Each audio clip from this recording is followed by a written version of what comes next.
welcome back to Trees and Turtles. My name is Imogen. In today's video I am sharing one lesson I learned from each country on my Europe trip. If you're not already subscribed, make sure to do that, give this video a thumbs up, follow me on Instagram, and let's get started. So I recently backpacked through Europe, 10 countries in 10 days after finishing my finals for my degree, and I learned a lot of things on this trip, and I am sharing one lesson from each country. So let's start with Spain. Now, unfortunately, I went to Barcelona. I went to Barcelona, and Barcelona was great on paper, but also I didn't have a very good time.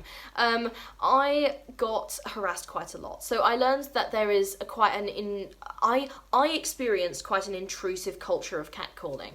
Now, I know this is not a very necessarily a universal experience, because I've talked to other people about Barcelona who were quite surprised that I was at the target of that, but that was a negative factor. I also learned, weirdly, that border control can be very picky. So I travelled out of Barcelona to Andorra and then back in, and on the way back in, we obviously stopped at the border for passport checks, like the border control officers got on the bus to check everyone's passport, like normal stuff. And going out of Barcelona, like into Andorra, it had been absolutely fine. Like they checked my passport and like, yeah, you can go. But we were dealing with like the Andorran authorities because we were going into Andorra, right? And when we were going back into Spain, the Spanish border guard like took a look at my passport and was like, who's this? Because in my passport, I've got like, my passport picture was taken like 2 years ago, and that's before I changed my hair. And usually I have no issues like with border control. They look at you and go, yeah, you're blonde now, but whatever. It's the same person. But this like officer like looked at my passport photo for like 5 minutes, and I was like, what? Okay, look, it's genuinely me. And she's like, can I see an ID card? Okay. So I got my ID card out, and she eventually let me into the country, but I was just like, really? Because it seemed weird. So I guess border control can be a little bit picky. I guess maybe that's what I learned. I was struggling to think of something useful that I learned, but I guess don't dye your hair, or like get a different passport picture, I guess. Alright, let's moving on. Poland. Let's talk about what I learned from Poland. You may die crossing the road. I learned this the hard way. Apparently, there is a culture of just pedestrian lights are a suggestion. So even if you are a pedestrian, you're walking on green, then there is a very strong possibility that you will get run over, okay? So every time you cross the road, or at least every time I cross the road, someone seemed to try and run me down, even when I was walking on green. So unless there's some other rule that I don't know about, yeah, pedestrian lights are a suggestion for drivers, and they may run you over, so just be careful a little bit. Alright, Czech Republic. The Czech Republic and Prague, which is where I went, obviously, very creative in terms of designing public spaces, and the UK should use more colour on its buildings. I commented on this in the Prague vlog, actually, but the buildings were, like, so colourful, and the, like, centre of Prague seemed so vibrant, and I just wish we would do more of that here, because our buildings are usually, like, brown or grey or something, and like the buildings in Prague were like pink and green and yellow, and I was like, wow, this is amazing. So that's probably the first like positive thing I learned on this list so far. But yeah, Prague is incredibly creative in terms of designing public spaces. I went to look at the astronomical clock, that's in my vlog, loved that, absolutely blown away by that. So yeah, the sheer creativity in designing public spaces was one big thing that I learned about Prague. Alright, Slovakia. In Bratislava, I learned that green space and bike lanes are one of the most important things in the design of the city. So I went to Bratislava, and one of the first things I noticed was like the sheer amount of green space. Like there is green space everywhere within the city. It's extremely well integrated into the city.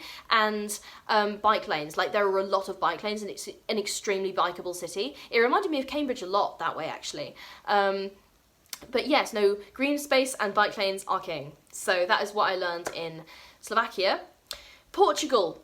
This is a very important lesson, and I know most of these have been like, sort of like cultural comments so far, but this is an important lesson. In Portugal, in Lisbon, public transport only takes cash. Now, I thought they would take cards, and I got on the bus and they were like, give us cash. I was like, okay, alright, fine. I mean, luckily I did have cash, but if you were planning to go to Lisbon with just a card, I feel like you need to know this, because it's something that's not immediately obvious if you look online. So yeah, public transport only takes cash, or the buses I was going on only took cash, so. Alright, Monaco. Public escalators and lifts exist outdoors, and it's also not as expensive as you think. So when I arrived in Monaco, I was, obviously it's built into a harbour, so it's quite hilly. And I was just sort of astonished. Like, I was walking to my Airbnb and I was like, that's an escalator, like, outdoors. Like, I'd never seen that before, and there were, like, lifts outdoors, and it absolutely makes sense, because firstly, Monaco's extremely wealthy, so they can afford to build whatever they want.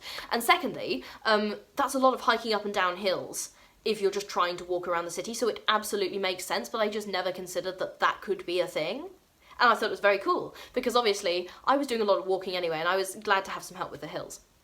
And it's also not as expensive as you think. I went into Monaco expecting, like, yeah, my hotel, I was in Beausoleil, but my hotel was a little bit more expensive than like average on the trip, but nevertheless, it was like food and stuff, genuinely not as expensive as you expect. Like, you can spend a shit ton of money in Monaco, or you can travel it on a budget. Like, you don't actually have to spend a lot of money, and I was pleasantly surprised by that. Right, let's talk about Austria. I didn't spend much time in Austria, but Vienna is surprisingly walkable for such a big city. I was expecting it to be semi-car oriented, and it is semi-car oriented, but it's also very walkable, and drivers are very respectful of pedestrians' personal space, and I found that it was, like, it felt very safe to walk around, and there were, like, plenty of paths and, like, parks you could walk through, and I really appreciated that about Vienna. It was a very, very walkable, big city. Right, Andorra. Let's talk about Andorra. What did I learn from Andorra? The drive through the mountains is equal parts gorgeous and terrifying. So Andorra is easily accessed, or shall we say moderately easily accessed, by Barcelona via coach. And the experience of driving through these, like, or being driven through these mountain roads on a big coach is amazing. Like, you can see everything. Like, the scenery is incredible, but also it's terrifying because, like, the edge is, like, right there, and you're sort of looking over the edge like, okay, that's a long way down.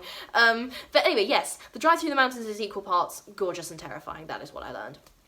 I have two more for you, and one of those is Liechtenstein. So one thing I learned in Liechtenstein is that the postal service has been an integral part of Liechtenstein's development as a country. This is a fun little fact for the postal nerds out there, including me, because, fun fact actually, when I was a kid I used to collect stamps as a hobby, which seems like a very cliche hobby, but I went to the Postal Museum in Liechtenstein because obviously I'm going to go to a museum. You give me a museum, I'm going to go to it. What do you think I look like? I mean, come on, I'm obviously a nerd. So I went to the Postal Museum in Liechtenstein, and apparently, like, obviously the Postal Service is important, but I didn't realise how important it was to the development of Liechtenstein as a country and, like, legitimising them as a state in the early days, like, among the international community. So that was fascinating to learn, and I talk a lot more about it in my Vaduz vlog, so go and check that out if you're interested. And also, some of the stamps from Liechtenstein are absolutely stunning. Like, the art on their stamps is just gorgeous. I don't know who did it, but, like, they are talented. Okay, that is what I learned from Liechtenstein. And finally, Switzerland.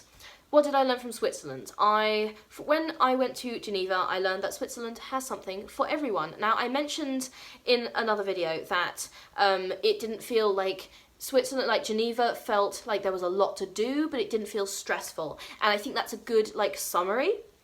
Right? It has something for everyone. If you're interested in nature, there's the Botanical Gardens and Lake Geneva. If you're interested in diplomacy, you can go visit the United Nations. If you're interested in, like, culture, it's literally everywhere. Like, the food is good. Like, it literally has something for everyone. I can't think of somebody who would not enjoy going to Geneva. Like, out of everyone I know, I think everybody would find something to love about Geneva. So I think Switzerland has something for everyone, and even, like, going outside of Geneva, like, I saw some of the like, countryside on the way in on the train. Amazing, and I think if you like going hiking in the mountains, for example, again, it has mountains. So Switzerland has something for everyone. Alright, that's one lesson I learned from each country. I hope that was informative, and if you're not already subscribed, what are you doing? Get subscribing, give this video a thumbs up, follow me on Instagram, and I will see you next time. Okay, bye!